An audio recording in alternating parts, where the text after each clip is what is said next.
കുട്ടികളെ സ്വന്തമായി പഠിക്കാനായി പ്രാപ്തരാക്കുക. അവരുടെ സംശയങ്ങൾ തീർത്തു കൊടുക്കുക. പഠന കാര്യത്തിൽ എന്താണ് കുട്ടികളുടെ ആവശ്യമെന്ന് ചോദിച്ചു മനസ്സിലാക്കി അവർക്ക് അപ്രകാരം പറഞ്ഞു കൊടുക്കുക. കുട്ടികളുടെ പഠനം കൃത്യമായി നടക്കുന്നുണ്ടോ എന്ന് മാതാപിതാക്കൾ ഇടയ്ക്കിടയ്ക്ക് ശ്രദ്ധിക്കേണ്ടത് അത്യാവശ്യമാണ്. കുട്ടികൾക്ക് പഠനത്തിന് ആവശ്യമായ ഒരു അന്തരീക്ഷം ഉണ്ടാക്കി കൊടുക്കണം. ഒരു ശാന്തമായ അന്തരീക്ഷം അവർക്ക് ഉണ്ടാക്കി കൊടുക്കുക. കുട്ടികൾ പഠിക്കുന്ന സമയത്ത് മാതാപിതാക്കൾ തമ്മിൽ തർക്കിക്കാതെയും വഴക്കിടാതെയും ഇരിക്കുക. കുട്ടികൾ സ്കൂൾ വിട്ടു വന്നതിന് ശേഷം കുളി കഴിഞ്ഞ് ചെറുഭക്ഷണവും കൊടുത്ത് വിശ്രമവും കളിയും കഴിഞ്ഞതിന് ശേഷം അവർക്ക് പഠിക്കാനുള്ള സമയം കണ്ടെത്തുക. പഠനത്തിന് ഒരു ചിട്ട ഉണ്ടാക്കുക. ഇത്ര സമയത്തിന് വന്ന ഉടനെ സ്കൂൾ വിട്ട് വന്ന ഉടനെ ഇത്ര സമയം ഭക്ഷണം കഴിച്ചു, അതിനുശേഷം കളിക്കുക, വിശ്രമിക്കുക, അതിനുശേഷം പഠിക്കുക. അങ്ങനെ ഒരു ചിട്ടയായ ഒരു കൃത്യമായ ഒരു സമയം നിർദ്ദേശിച്ച് കുട്ടികൾക്ക് കൊടുക്കുക. അത് പ്രകാരം അവരെ കൊണ്ട് ചെയ്യിപ്പിക്കുക.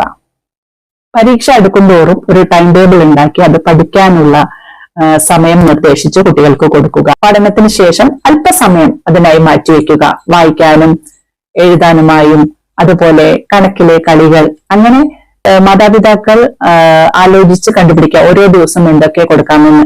അത് കണ്ടുപിടിച്ച് കുട്ടികളെ കൊണ്ട് അല്പസമയം അതിനായി സമയം മാറ്റിവെച്ച് ചെയ്യിപ്പിക്കുക. പഠനം ഒരു രസകരമാക്കുക. കുട്ടികൾ പഠിക്കാൻ വിളിക്കുമ്പോൾ ഓടി നല്ല രസത്തോടെ ഓടി വന്ന് പഠിക്കാനിരിക്കുന്ന ഒരു സാഹചര്യം കുട്ടികൾക്ക് ഉണ്ടാക്കി കൊടുക്കുക. കുട്ടികൾക്ക് ഇഷ്ടപ്പെട്ട് പഠിക്കാൻ കുട്ടികളെ ഇഷ്ടപ്പെട്ട് പഠിപ്പിക്കുക. നമ്മളെ വലിയ ആളുകൾ എപ്പോഴും കഷ്ടപ്പെട്ടാണ് നമ്മൾ എപ്പോഴും പറയാറുണ്ട്. പഠിച്ചത് കഷ്ടപ്പെട്ടാണ്, ഓരോ കാര്യങ്ങൾ ചെയ്തത് കഷ്ടപ്പെട്ടാണ് നമ്മൾ പറയും. അങ്ങനെ പറയാതെ കുട്ടികളെ ഇഷ്ടപ്പെട്ട് പഠിപ്പിക്കാൻ ശ്രമിക്കുക.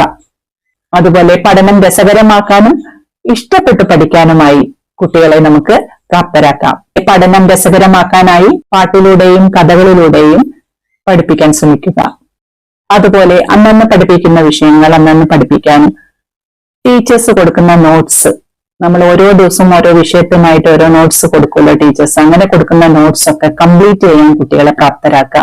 ചില കുട്ടികൾ പറയാറുണ്ട് അത് കംപ്ലീറ്റ് അല്ല നോട്ട്സ് എന്നൊക്കെ. അപ്പൊ അത് അവർക്ക് പഠിക്കാൻ ബുദ്ധിമുട്ടായിരിക്കും. അപ്പൊ അത് എല്ലാ ദിവസവും മാതാപിതാക്കൾ കുട്ടികൾ വന്നു കഴിഞ്ഞാൽ നോക്കുക നോട്ട്സ്, ഇന്നത്തെ നോട്ട്സ് കംപ്ലീറ്റ് ആണോ, അല്ലെങ്കിൽ കംപ്ലീറ്റ് ചെയ്തില്ലെങ്കിൽ അത് അവരെ കൊണ്ട് കംപ്ലീറ്റ് ചെയ്യിപ്പിക്കുക. അതുപോലെ തന്നെ അന്നന്ന് പഠിപ്പിച്ച വിഷയങ്ങളെ കുറിച്ച് അവർക്ക് മനസ്സിലാക്കി കൊടുക്കുക. കുട്ടികളെ സ്വന്തമായി പഠിക്കാനായി പ്രാപ്തരാക്കുക. അവരുടെ സംശയങ്ങൾ തീർത്തു കൊടുക്കുക.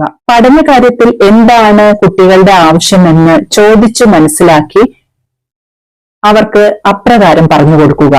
കുട്ടികളുടെ പഠനം കൃത്യമായി നടക്കുന്നുണ്ടോ എന്ന്